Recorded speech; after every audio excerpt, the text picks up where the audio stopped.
성경에 보면은 인류 역사의 정점을 그을 수 있는 두 번의 위침이 성경에 기록되었다 이렇게 생각을 합니다. 첫 번째는 2000년 전에 십자가에 못 박히신 우리 주님께서 돌아가시기 전에 다 이루었다 하셨죠. It's finished, 다 이루었다 하시는 위침이 첫 번째라 생각이 되어지고, 또 한 번은 언제일지 모르지만은 오늘 요한계시록 16장의 마지막 7번째 대접의 재앙을 쏟은 후에 17절에 말한 것처럼 다 마쳤다, 이제 되었다, It's done 하는 음성이라 생각이 되어집니다. 첫 음성은 우리가 잘 아는 대로 우리 주님이 십자가에서 돌아가시기 전에 말씀을 하셨고, 또 두 번째는 골고다의 언덕이 아닙니다. 오늘 여기에 보면 17절에 보면 뭐라고 말씀했냐면 천성에 있는 성전의 보좌에서 말씀하셨다는 겁니다. 근데 그 소리가 골고다의 언덕의 소리와는 전혀 달랐죠. 땅이 울리고 온 천하 천지가 다 사라질 만큼 울린 큰 음성이었다고 성경은 기록하고 있다는 겁니다. 도대체 어떤 위침이여 있길래 인류 역사의 정점을 그을 수 있을까? 첫 음성은 주님이 다 이루었다, 헬란말로 테텔레스타이, 그러니까 구원의 완성을 얘기하죠. 저와 여러분의 구원의 완성은 십자가를 통해서 완전하고 충분한 그 완성을 이루었기 때문에 다 이루었다, 지불했다 말씀을 하고 있는 거죠. 그러니까 어떤 그 마침의 선언이니까 너무 인류 역사에 획을 긋는 말씀 아닙니까? 근데 두 번째 음성은 다 되었다. 오늘 헬란말을 보니까 기노마이 이렇게 말하고 있습니다. 마지막 재앙을 다 마치니까 아마 다 되었다, 다 마쳤다 이렇게 생각할 수 있지만은, 그러나 그런 뜻만 생각해 보면 주님이 십자가에서 하신 그 말씀의 연장선이지 무슨 이게 인류 역사의 새로운 정점은 아닐 거다 하는 생각을 할 수가 있잖아요. 근데 이 기노마이가 아주 특별한 의미를 갖고 있습니다. 이게 어떤 의미냐면 그 임산부가 그 산고의 고통을 다 마쳤다는 거예요. 그러니까 여러분, 임산부가 어린아이를 낳으려고 하는 그 임산의 고통을 마친 후에는 뭐가 나오죠? 어린아이가 나오지 않습니까? 그러니까 출생의 의미를 가지고 있어요. 도대체 어떤 출생인가? 우리 성경은 우리에게 분명히 말합니다. 요한계시록 21장 1절 말씀에 보면 뭐라고 말씀하고 있냐면, 또 내가 새하늘과 새 땅을 보니 처음 하늘과 처음 땅이 없어졌고 바다도 다시 있지 아니하더라. 그러니까 새하늘과 새 땅의 그 놀라운 태동을 드러내고 있는 시작의 모습이 바로 여기 있다는 겁니다. 우리가 보았지만은 그동안 재앙을 보면서 7대접의 마지막 7번째 재앙인데, 아니 재앙 끝에 나타나는 그 하나님의 의도가 너무 멋있잖아요. 그저 끝만 지나고 끝이 무너지고 끝나는 게 아니라 뭔가 영생의 나라, 새하늘과 새 땅을 시작하는 어떠한 출생의 비밀이 오늘 이 마지막 재앙 속에 있다 하는 것을 생각해 보면 우리가 성경을 보는 관점이 전혀 달라지는 거죠. 놀라운 어메이징 그레이스의 그 하나님을 오늘 본문 속에서 발견할 수 있다는 거 아닙니까? 저는 이 요한계시록을 보면서 특별한 것 중에 이 재앙의 그 인이라든가 나팔이라든가 대접을 보지만은 7번째에 와서 이 특별한 내용들이 성경에 있어요. 인의 재앙도 성경에 보면 6번만 나와 있어요. 그 요한계시록 8장에 보면 그저 7번째의 인의 재앙이 나온 듯 하다가 그 재앙의 실체는 사라져 버렸는데, 그게 사라진 게 아니고 마치 그 다음에 나팔 재앙의 문을 활짝 엽니다. 또 나팔 재앙도 마찬가지예요. 성경에 보면 6번만 나옵니다. 그리고 나서 7번째 나팔의 재앙은 요한계시록 10장에 보면 7나팔을 불려고 하다가 우리가 본 요한계시록 16장의 대접의 재앙까지 하나님의 예언의 말씀이 펼쳐지는 모습을 성경에서 보고 있다는 겁니다. 근데 오늘은 진짜 7번째가 나오는 겁니다. 7번째 마지막 대접의 재앙이죠. 그러니까 마침표의 재앙이죠. 근데 참 특별한 것은 이 7이라고 하는 열려지는 특성은 변하지 않습니다. 마치 펼쳐지고 뭔가를 드러내고자 하는 이 특성이 오늘 본문 속에 있다는 겁니다.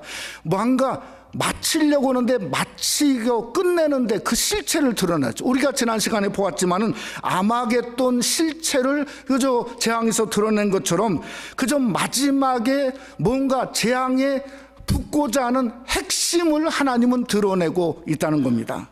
여러분, 그 핵심이 뭔가, 왜 인류의 역사가 피해의 역사고 사람이 죽어야 되고 죽고 죽여야 되는가 하는 이유가 여기 있다는 거죠.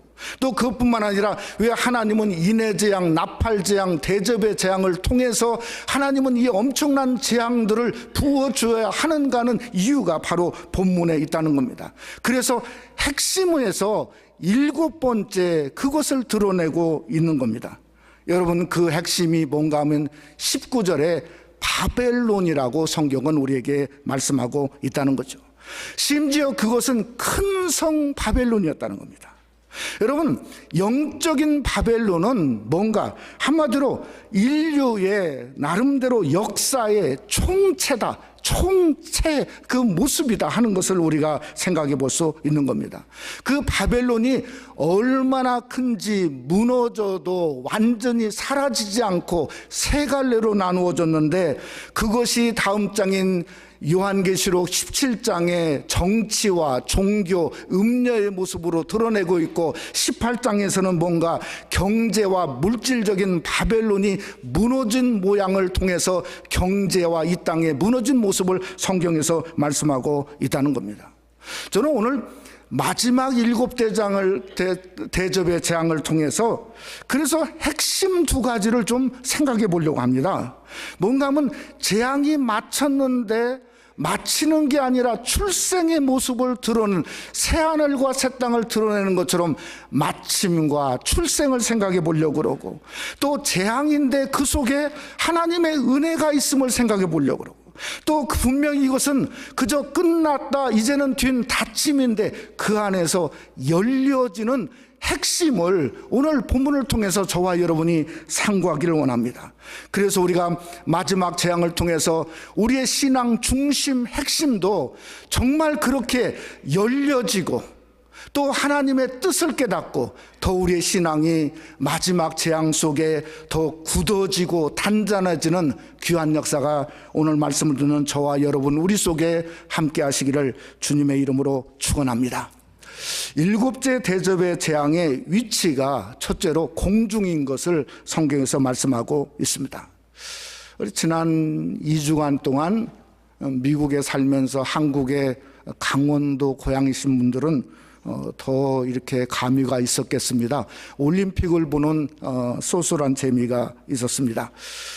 제가 어제 새벽에도 얘기했지만 저도 이렇게 가끔 보면서 정말 신났던 게 컬링이라고 하는 제목에서 일본이 이긴 게, 목사가 좀 그러지 말아야 되는데 일본 이겼다는데 그렇게 참 신난 이유를 좀 회개를 해도 또 이기면 좋고 또 그러더라고요, 보니까. 예? 근데 참 컬링을 보면 참 이해가 안 돼요. 저희 집사람은 꼭 주전자 같이 생겼대요. 어떻게 그게 주전자 같이 생긴지 모르겠어요. 저는 뭔가 이 맷돌 같은데, 또 브러쉬로 막 하면 뭐, 이 청소부들이 뭐 이렇게 하는 것 같다. 이런 생각도 이렇게 해보게 돼요. 나름대로 좀 묘미가 있는 것 같습니다. 그 4강전에 일본을 쉽게 이긴 게 아닌 거더라고요. 보니까 제가 그 녹화한 것을 이렇게 나중에 봤더니 10회까지 7대7 동점으로 갔다가 연장전에 가서 마지막 맷돌, 그 맷돌 하나에 달려있잖아요. 이게 어떻게 가가지고 일본 사람 그 맷돌이 딱 중간에 있는데 그걸 딱 쳐서 내는 순간에 중간에 안 차가니까 그대로 이기지 않았습니까? 얼마나 참 기분이 좋은지. 제가 왜 이런 얘기를 하냐면 7째 재앙은 마지막 재앙이에요. 그러면 여러분, 마지막 재앙에 부어지는 건 뭡니까? 핵심이죠, 핵심.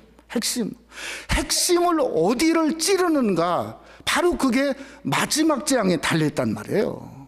오늘 핵심을 성경은 뭐라 했냐? 17절에 이렇게 말했어요. 일곱째 천사가 그 대접을 공중에 쏟았다. 그러니까 핵심이 뭔가? 그게 공중이라는 거예요. The air, 공기라는, 공중이라는 겁니다. 아니 공기에 쏟았다. 아니 이게 무슨, 이게 우리가 너무나 공기를 모르는 사람이 어디 있습니까? 별것도 아닌데 그게 핵심일까? 근데 여러분, 실제로 이 공기가, 공중이 별게 아니지 않습니까? 우리 이 세상의 모든 존재는 공간적 존재예요. 여러분이 앉아있는 자리도 공간을 차지하고 앉아 있습니다. 여러분 가정도 뭐죠? 집이 있고 여러분의 삶 속에 공간이 있습니다. 여러분의 몸은 어떤가? 이게 전부 공기를 닿지 않으면 이거 썩어서 죽을 수밖에 없다고요. 이것은 뭔가 우리가 그 공기도 모든 피부가 다 있는 거죠. 심지어 우리가 몸속은 어떤가? 몸속마저도 공기가 허파 속으로 들어가야 우리가 여러분이 지금 숨을 쉬고 있잖아요. 그만큼 공기가 중요한 거죠. 어떤 면으로 보면 공중은 지구를 유지하고 있는 프레임이라고 생각합니다. 왜 프레임인가? 공기가 아무것도 없는데 무슨 프레임인가? 천만의 말씀이죠. 성경을 보면 욥기서 26장 7절 말씀에 보면 이런 말씀이 있습니다. 우리 한번 거기에 보면 그는 북편 하늘에 허공을 펴시며 땅을 공간에 다셨다. 그 공간이란 말이에요.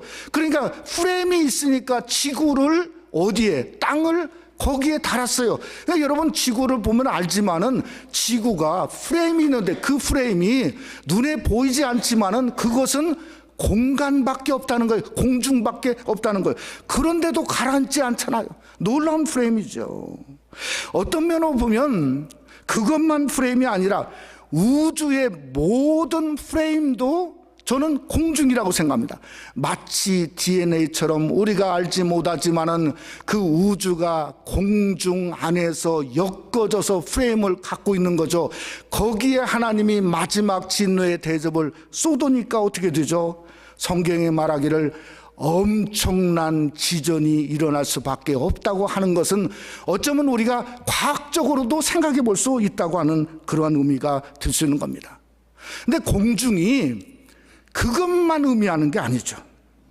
무엇을 또 의미하나? 에베소서 2장 2절 말씀해 보면 이렇게 성경은 말씀하고 있습니다. 에베소 거기에 보면 그때 너희는 그 가운데서 행하여 이 세상의 풍조를 따르고 공중의 권세 잡은 자를 따랐으니 곧 지금 불순종 아들 가운데 역사하는 영이라. 여러분 공중은 무엇을 뜻하냐?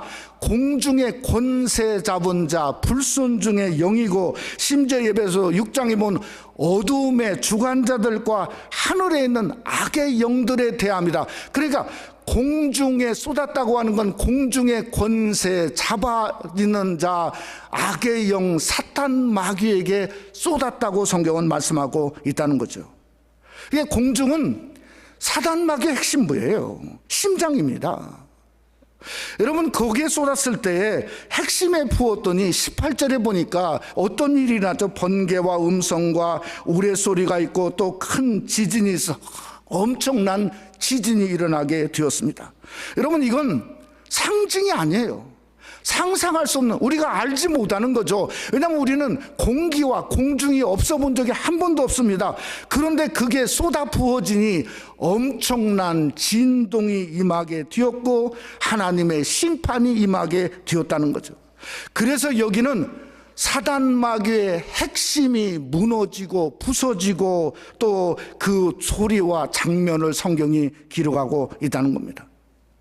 히브리서 12장에 보면 이 장면을 뭐라고 성경은 말하고 있냐면 진동했다 이렇게 말하고 있어요.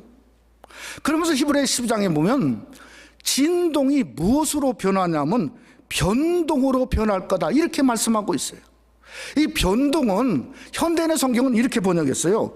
모든 것이 없어지는 것이 변동이다. 그러니까 진동에서 변동이 되어지면 모든 것이 사라지고 없어진다는 거죠. 오늘 또 똑같죠. 온데간데 없었다고 말하지 않습니까? 오늘날은 정말 이 세상이 공중 권세 잡은 마귀로 말미암아 완전히 이 세상이 그저 어떤 식으로 서로 죽이고 그저 학생들이 총을 쏘고 미국에서 이제 한 번씩 그냥 그저 고등학교에 총기 사고가 진동하는 소리로 가득 차 있습니다. 서로 죽고 죽이고 죽여서 결국은 뭐죠? 사라집니다. 마지막은 변동으로 끝을 맺고 있다고 하는 것을 우리가 지금도 보고 있지 않습니까? 여러분, 그러기에 우리가 어떻게 살아야 되는가? 히브리서 기자는 어떻게 살 것을 우리에게 말씀하고 있습니다. 뭐라고 말씀하고 있냐면 히브리서 12장 28절에 보면 그러므로 우리가 진동치 못할 나라를 받았은즉 은혜를 받자는 거죠. 우리가 사는 나라는 다르다는 겁니다. 어떤 나라죠? 진동하는 나라가 아니라 진동치 못할 나라, 영원한 천국을 받았은즉 우리에게 뭐라고 말하죠? 은혜를 받자는 거죠. 은혜를 받아야 우리 성도가 흔들리지 않고 진동하지 않고 우리 성도가 사라지는 변동도 우리에게 없다고 하는 걸 성경이 우리에게 말씀하고 있다는 거죠. 저는 그 모습을 어디서 보게 되었냐면 사도행전에 있다가 베드로를 보니까 그 모습을 알게 되었어요. 사도행전 12장에 보면 베드로가 복음을 전하다가 잡힙니다. 그런데 12장 초반절에 그저 복음 전하는 사도 가운데 한 사람인 야고보가 죽습니다. 그러니까 베드로가 잡혔다는 건 무엇을 말하냐면 야고보처럼 이제 곧 죽게 되었다는 거예요. 그런데 밤의 옥중에, 캄캄한 옥중에 천사가 나타났죠. 성경은 말하기를 천사가 나타나니까 그 광명이 뭔가 광채가 옥중에 가득했어요. 그러니까 이 자다가도 얼마나 이게 광채가 빛났으면 그저 여러분 무슨 빛이 있으면 금방 깨는 것처럼 그렇게 광채가 빛났는데 베드로는 뭘 하고 있었죠? 잠을 자고 있었어요. 코를 골면서 잠을 잤는지 모르지만 잠을 자고 있었단 말이에요. 아무래도 일어나야 되는데 안 일어나니까 성경 말씀 그대로 하면 뭐라고 하죠? 천사가 어디를 쳤다고요? 옆구리를 친 거죠. 갈비뼈를 친 겁니다. 너 빨리 일어나라고. 그래서 깨웠습니다. 무엇을 말합니까? 진동하지 않았다는 거죠. 내일 내가 죽게 되는 상황이 있을지라도 흔들리지 않았다는 거죠. 걱정하지 않았다는 거죠. 그러니 그 사람에게는 변동이 없었어요. 어디에 달렸습니까? 은혜를 받는데 달려있다고 성경은 말씀하고 있다는 겁니다. 여러분, 은혜를 받아야지 왜 염려하십니까? 은혜를 못 받으니 내 안 속에 하나님이 없으니까 염려하는 거 아닙니까? 여러분의 삶 속에 불안하고 염려하는 거, 그게 드러난 적은 거의 없지 않습니까? 그러니 우리가 그저 염려 대신에 저와 여러분이 무엇을 받아야 되는가? 은혜를 받으시기를 주님의 이름으로 축원합니다. 은혜를 받는 성도의 삶은 진동도 없고 변동도 없는 나라 속에 살 수밖에 없다고 하는 것입니다. 여러분, 은혜는 어디에 임하냐? 형식적인 신앙에는 결코 부어지지 않습니다. 마지막 핵심도 뭐죠? 공중에 부었듯이 우리 신앙도 우리의 중심에 주님을 모셔야 됩니다. 그 속에 은혜가 부어질 수 있습니다. 어찌하든지 우리 중심을 활짝 열어놓고 주여 나의 삶 가운데 역사하시옵소서, 능력과 권세로 역사할 때 핵심을 하나님이 재앙을 부으셨듯이 우리의 핵심에도 하나님이 재앙 대신에 은혜를 부어주시는, 그래서 그 은혜로 진동하지 않고 변동하지 않고 오히려 하나님 앞에 영광 돌리는 귀한 역사가 여러분의 삶 속에 함께 하시기를 주님의 이름으로 축원합니다. 두 번째로 마지막 재앙으로 바벨론이 드러나게 되었습니다. 지난 수요일에 미국의 기독교계의 큰 별 한 분이 하나님의 부르심을 받았죠. 누굽니까? 빌리 그레함 목사님, 99살로 하나님의 부르심을 받았습니다. 정말 미국의 기독교가 정말 큰 별을 잃어버리게 된 것 같습니다.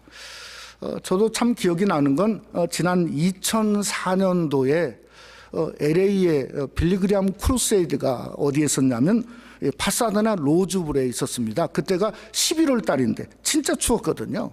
그때 사람들이 말하기를 빌리 그레함이 미니스트리 55년째 하고 있다고 그렇게 말을 했어요. 정말 추운데 2004년, 그러니까 지금부터 10몇 년 전이죠. 가가지고 로즈불에 갔는데 진짜 많은 수만 명이 모인 것 같아요. 근데 항상 이 크루세이드 하면 마지막에 이제 콜링하지 않습니까? 제가 목사인데도 한번 가까이 가서 좀 빌리그리암 목사님을 뵈야 되겠다. 그래가지고 그저 그 밑에까지 내려갔어요. 노즈볼 위해서 내려가가지고 가까이 가서 봤더니 진짜 인자한 노인이시더라고요. 보니까 80살이 훨씬 넘었으니까 그렇죠. 그럼에도 불구하고 그는 전 세계 185개국에 2억 명이 넘는 그러한 우리 한국에도 100만 명 이상이 모인 곳에 크루세이드를 했지 않습니까? 그러니까 어떤 면으로 보면 빌리그리암 목사님은 세계의 큰 별, 이렇게 생각이 되어집니다. 오늘 이 19절에 보니까 큰 별이 아니라 성경은 뭐라 했죠? 큰 성이 세 갈래로 갈라졌다. 그러니까 하나님의 재앙이 부어지니까 큰 성이 세 갈래로 갈라졌어요. 근데 이어서 말하기를 만국의 성들도 무너졌다는 거예요. 이 무너졌다는 말이 헬란 말로 핍토라고 그랬습니다. 근데 무슨 뜻이냐면 사라졌다는 거예요. 이 만리장성이 이제 대기권에서 만리장성을 볼 수 있다는데 아무리 대단한 성이인다 할지라도 사라져버린 겁니다. 없어져 버린 거예요. 그런데 이 큰 성은 도대체 얼마나 크길래 사라지지 않고 핍토가 되지 않고 세 갈래로 갈라졌다, 이렇게 말했어요. 이게 무슨 뜻이냐면 성이 하도 크니까 지진이 일어나도 세 갈래로 또 하나 성들이 생긴 것처럼 세 개의 성이 생겼다는 의미를 가지고 있다고요. 그래서 17장 18장에서 그 세 개의 성들을 성경적으로 보게 되고 성경에서 기록하고 있다는 겁니다. 여러분, 그 성의 이름이 뭔가 하면 바벨론이죠. 이 바벨론은 성경에서 나온 이름입니다. 어디서 나왔냐면 창세기 11장에 사람들이 모여서 더 이상 우리가 홍수로 죽을 수 없다 그래가지고 하나님을 대적하기 위해서 벽돌로 쌓았죠. 그래가지고 무슨 탑을 쌓았어요? 바벨탑입니다. 이 이름은 하늘의 문이에요. 하늘의 문을 내겠다는 거예요, 인간들이. 거기서 나온 말이 이게 바벨론이죠. 역사적으로는 이스라엘이 어디서 망했냐? 바벨론에 망했어요. 느부갓네살의 바벨론 왕국을 통해서 말했어요. 심지어 또 성경적으로 또 하나 보면 그저 대로마의 제국도 성경적으로는 바벨론이다, 이렇게 생각해 볼 수 있다는 겁니다. 근데 오늘의 바벨론은 그 훨씬 그 이상이에요. 이 바벨론은 뭔가 하나님을 어게인스트하는, 대적하는 인간 역사의 총집합이 바벨론이라 생각할 수 있다는 겁니다. 사람이 하나님처럼 그저 인간을 섬기게 만들고 인간 속에 있는 인간 문화의 총체가 다름 아닌 바벨론이다, 이렇게도 생각을 볼 수 있다는 겁니다. 이사야 14장에 보면 그 바벨론의 왕이 누군가 하는 왕의 실체를 성경에서 말씀하고 있습니다. 이사야 14장 14절 말씀에 보면 성경이 뭐라 했냐면 가장 높은 구름에 올라 지극히 높은 자와 비길이라 하도다. 여러분, 지극히 높은 자는 하나님입니다. 하나님과 견줄 자가 누구죠? 사단마귀 루시퍼가 바로 하나님과 견줄자라고 소리 지르고 있지 않습니까? 그러니까 바벨론의 한마디로 말하면 왕의 실체는 사단마귀다 하는 것을 성경에서 말씀하고 있다는 겁니다. 저는 이 바벨론을 통해서 오늘 계시록의 오늘 그 16장 마지막 장을 보는데 두 가지를 좀 생각해 봤어요. 그 하나님의 진노가 부어지니까 모양이 뭔가 하면 하늘에서 큰 음성이 나고 번개가 나고 우레소리가 나고 큰 지진이 났단 말이에요. 근데 참 특별한 건 출애굽기 19장에 보면 똑같은 일이 19장에 나오고 있어요. 어디냐면 장소가 시내산입니다. 여호와 하나님이 강림할 때도 번개가 나고 지진이 나고 큰 음성이 나고 우레소리가 똑같이 임하게 됐다는 거예요. 여러분, 그것은 여호와 하나님이 강림한 건 쉽게 말하면 하나님의 임재라는 거죠. 저는 생각해 봤습니다. 정말 그렇구나. 하나님의 임재만 있으면 사단마귀는 오늘 계시록 16장과 똑같은 것처럼 뭔가 무너져 내리는 거죠. 무너져 내리는 거예요. 번개로 무너져 내리고, 음성으로 무너져 내리고, 우레소리로 무너져 내리고, 지진으로 부서지는 것처럼 부서지는 거죠. 그러니까 우리 성도가 정말 여러분의 삶이 어떤 존재가 되어져야 하는가를 드러냈죠. 어떤 존재인가? 임마누엘 존재가 되어져야죠. 임마누엘이 뭡니까? 하나님이 여러분에게 임재하는 모양이 임마누엘입니다. 그러니까 우리는 임마누엘 성도가 되죠. 하나님의 교회도 어떤 교회가 되나, 존재적으로 말하면 임마누엘 교회가 되어야죠. 하나님의 역사, 하나님이 임재하여 사단 마귀는 물러갈 줄 믿으시기를 주님의 이름으로 축원합니다. 사단 마귀가 물러가야죠. 그렇기 때문에 하나님이 임재하면 가정의 바벨론도 무너지고, 인생의 바벨론도 무너지고, 그저 교회 때로는 바벨론 같은 마귀와 같은 역사도 무너지는 역사가 일어날 수 있다는 거예요. 그래서 임마누엘 성도, 임마누엘 교회가 되시기를 주님의 이름으로 축원합니다. 두 번째로 한번 가면, 바벨론은 오늘 분명히 말했습니다. 회개가 없어요. 오늘 여기 마지막 절에 무게가 뭐라겠냐면 1달란트 되는 큰 우박이 쏟아진 거예요. 그러니까 이 1달란트가 이게 봤더니 100파운드라 어떻게 그렇게 번역했어요? 아니 여러분, 무게 하나가 100파운드예요. 우박 무게가 하나가. 이게 쏟아 부어지니, 마치 비가 쏟아지는 게 우박이 돼. 이게 쏟아지니 사람이 남을 길이 있겠습니까? 그러니까 그것은 뭐죠? 이 세상 재해가 아니에요. 이건 심판입니다. 심판이죠. 이 똑같은 심판이 어디에 있었냐면 애굽의 10재앙 중에 똑같이 7번째 재앙이 우박의 재앙입니다. 근데 그때는 그냥 우박이었어요. 근데 불타는 우박이었어요. 아마 번개가 같이 가니까 불타는 우박이었어요. 그 불타는 우박을 보면서도 성경은 참 특별한 것을 기록했어요. 거기 보면 출애굽기 9장 27절에 보면 바로가 나옵니다. 바로가 뭐라겠냐면, 바로가 성경에 보면 바로가 사람을 보내어 이르되 이번은 내가 범죄하였노라. 여호와는 의로우시고 나와 나의 백성은 악하도다. 아니 바로 같은 사람이 회개했단 말이에요. 잠시지만 이번은 자기가 죄를 졌다는 거예요. 하나님만 의롭고 하나님만 선하다는 거예요. 그런데 오늘 그 조그마한 우박이 아니었어요. 100파운드 되는 우박이 땅에 쏟아 부어지고 흔적 없이 부어지는데, 오늘 마지막 절은 성경이 뭐라 하죠? 분명히 21절에 말하기를 사람들이 그 우박 재앙 때문에 그 다음에 뭘 하겠어요?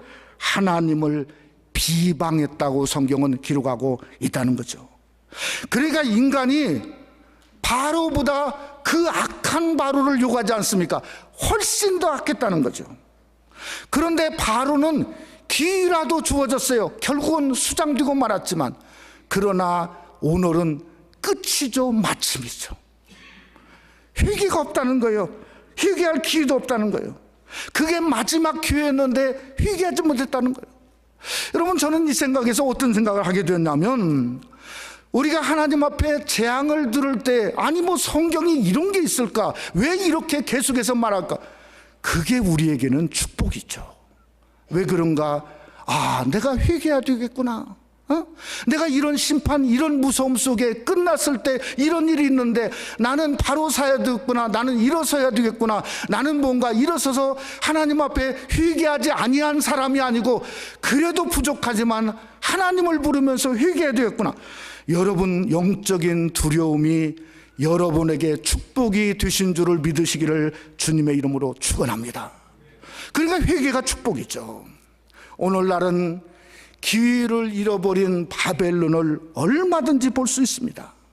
마치 애굽의 바로보다 못한 성도들도 보이고요, 또 애굽의 바로보다 못한 교회들도 보이고요, 그게 목사고 중직자고 교인들도 보여집니다. 왜 보여지는가? 회개가 없어요.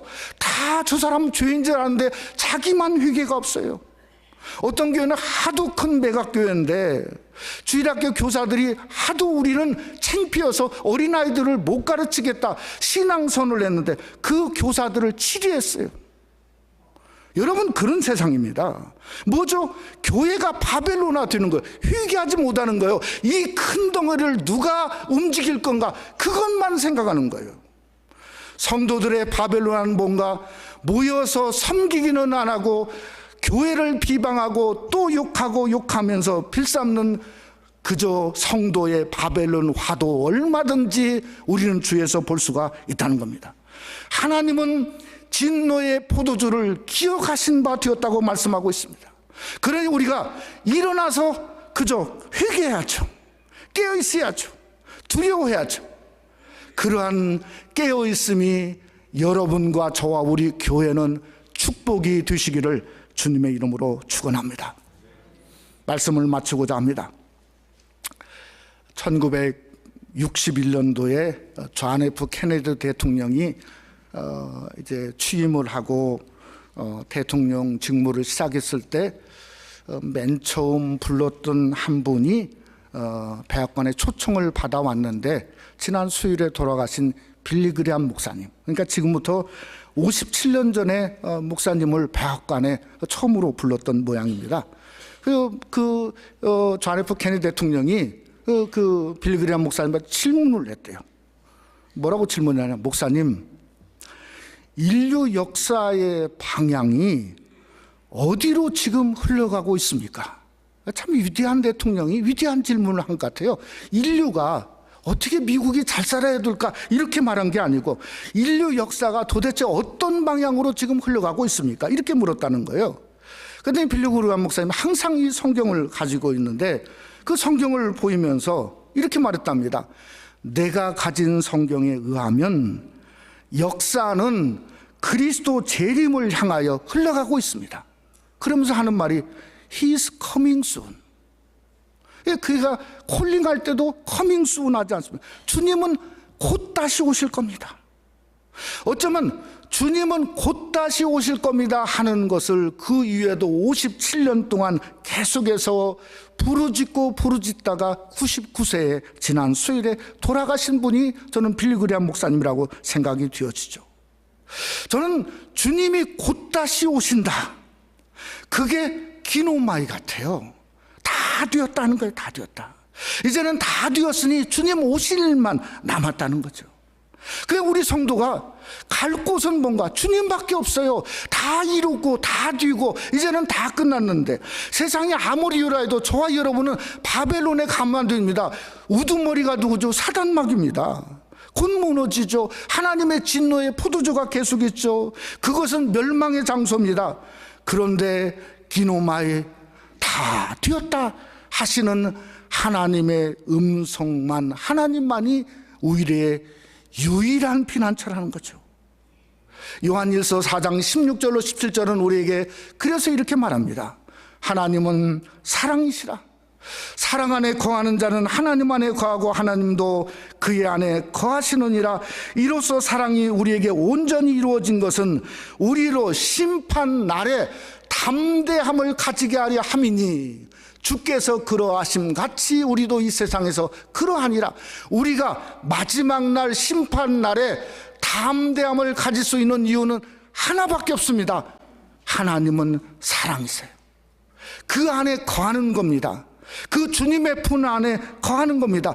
그러니까 우리 주님은 사랑의 완성자예요. 기노마입니다. 다 이루신 분이에요. 저와 여러분이 사랑 안에 거하야 심판날에 주님이 십자가에서 다 이루었다 말씀하신 것처럼 우리도 진동도 없고 변동도 없는 신앙의 길을 걸을 수 있는 겁니다. 우리의 중심에 그 하나님을 모셔야, 핵심에 모셔야 우리는 새하늘과 새 땅을 바라보는 영생의 성도로 굳게 설 수 있습니다. 그게 여러분이고 그게 제가 되기를 원합니다. 굳건히 서서 기노마의 새로운 새나라 새하늘을 바라보는 귀한 역사가 우리 삶 속에 일어나는 복된 성도가 되시기를 주님의 이름으로 축원합니다.